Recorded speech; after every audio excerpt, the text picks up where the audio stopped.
大家好，欢迎大家来到蓝同学脑洞工坊，我是蓝胖。今天这期节目咱们来讲印度神童阿南德。阿南德全名阿比吉亚·阿南德，出生于2006年。因为从小受到家人对于印度教的熏陶，阿南德也很早就开始热爱印度教。自8岁起就每天4点钟起床祷告，并花上半小时的时间背诵印度教经典《薄伽梵歌》中的经文，以及学习梵语。小小年纪的他就已经懂得英语、梵语、泰米尔语等多门外语。除此之外呢，阿南德还喜欢各种印度教中流传的古神话。在和同龄的小伙伴们玩耍的时候，他总是乐于向伙伴们介绍许多古老的印度占星术和吠陀占星术的知识。不同于西方占星学，印度占星术是一种主要以观测、计算月亮、地球、火星、水星之间位置变化与地球间的影响，从而做出预测的预言术。为了能让更多人了解这门来自于古老印度的神秘占星术，没过多久，阿南德便在油管上开授课程，以全英文授课，专注于讲解印度占星术的理论和具体操作方式。更加令人难以置信的是，年仅14岁的阿南德就已经取得了草药微生物学的研究生学位，目前还在攻读金融占星学博士。哇哦！所以阿南德从智商和学习成绩上来看，是位真正的神童。2019年8月22日，13岁的阿南德在他的油管频道 Conscience 中发布了一条名为2019年11月至2020年4月的世界大劫的视频，表示在2019年11月份时，整个地球会出现一场大型的传染性疾病，届时会影响全球上百个国家。同时，这场大型的传染病在次年的3月到4月份将达到巅峰，到5月份时会得到控制，但是疫情并不会因此而终止，还会导致更多的国家受到严重影响。而且这次灾难将会持续地影响到经济，尤其是旅游业及其他相关配套服务。当时这条视频发出后，没有多少人真正在意，大多数观众都觉得这是阿南德在危言耸听。但在几个月过后，2019年12月，一场席卷全球的疫情果真如他预言的那样真实的发生了。当2020年来到，新冠病毒在全球范围内大爆发后，人们才反应过来，原来阿南德当时预言里所说的这场世界大劫正是新冠疫情。这下可好了，一时间全世界各大新闻媒体都争相报道了这位神童惊人的预言准确性，也使得阿南德在短时间内圈粉无数，瞬间爆红网络。没过多久，在被阿南德的预言震惊到的同时，很多网友也开始探究起来，到底阿南德是凭借什么原理来预测未来的呢？上文中我们也提到了，阿南德在上学时期主攻的方向就是印度占星术。他后来在网络媒体上公布的所有预言视频，也都是靠着他之前学到的占星术理论来预测。这个印度占星术其实历史很久远，据传是始于大约公元3000年前，在美索不达米亚平原有一群游牧民族，靠观察和记录天上的星体运动来揣摩事件发生的规律，并且依靠这些规律来推测未来。这也就是印度占星术的基本理念了。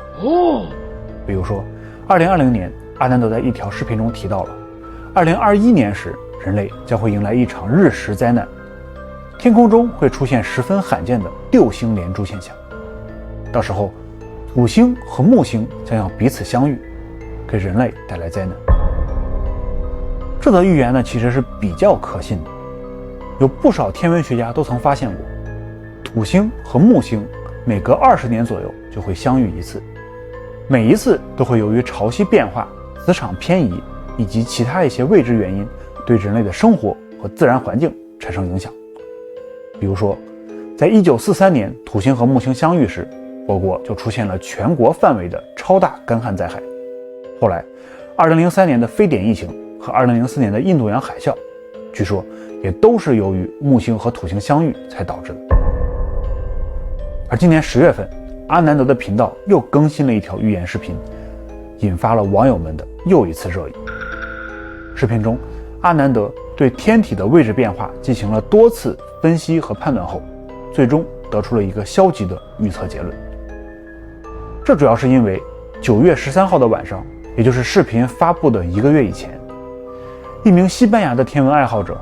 无意间拍到了一颗巨大的陨石撞击了木星。这次撞击产生了巨大的能量，爆发出了耀眼的白光，以至于在地球上用普通的天文望远镜都可以直接进行观测。而9月13号这个时间节点恰好是木星逆行进入摩羯座的时间，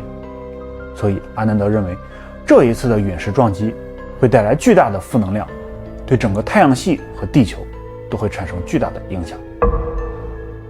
阿南德预测呢，由于这次撞击，人类会经历全球温度变化，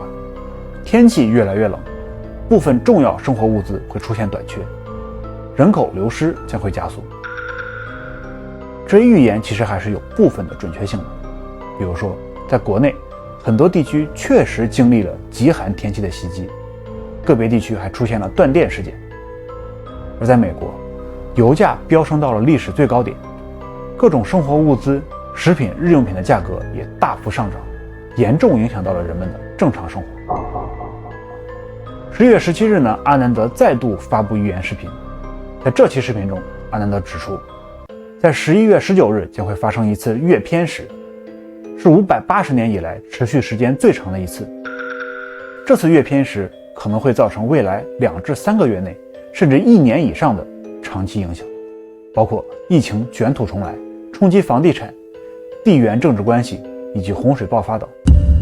而事实上，新冠病毒的最新变种 Omicron 也确实在短期内被大量传播，各国政府也不得不更改边境政策，开始收紧疫情管控措施。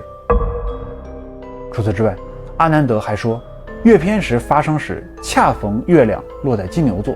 而金牛座与土地有关，因此首当其冲受到影响的就是房地产行业了。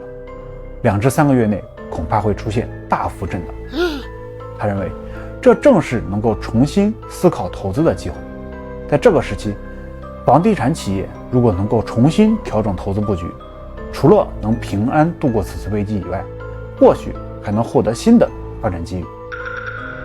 最后，阿南德预言全球经济将会再次因疫情蔓延而动荡不安，股市泡沫化可能会扩大，并透露下波灾难将会在明年的3至4月份期间发生。因为在那个时间段，火星和土星将发生大合相时变化，届时全球将发生一连串的巨大变化。然而，对于阿南德的预言能力，也有不少人持反对态度，因为在他的预言中也有不少的内容并没有真实的发生，并且他给出的解决方案也往往都是些空话，要么是保持团结、锻炼身体、提高免疫力、关注心理健康等缺乏实际内容的陈词滥调，要么就是信仰神明、拥抱自然等不知所云的言论。因此，很多人也开始怀疑阿南德的预言很可能就是在猜。西班牙天文学家潘普洛纳天文馆馆长哈维尔·阿尔门蒂亚就指出，阿南德在视频中的预言根本就是在含糊其辞，毫无逻辑。相信预言的人只不过是从这些胡话里挑选了几条符合自己主观感觉的内容。他还指出，很多人总是只记住预言者碰巧说中的事情，而下意识忽略了他们更多说错的内容。那么你相信这位印度神童的预言术吗？欢迎在视频下方留言告诉我。今天这期节目就是这样，感谢你的收看。如果你喜欢本期节目的话，不要忘记点赞、转发、评论以及订阅。我是蓝胖，我们下期节目再见。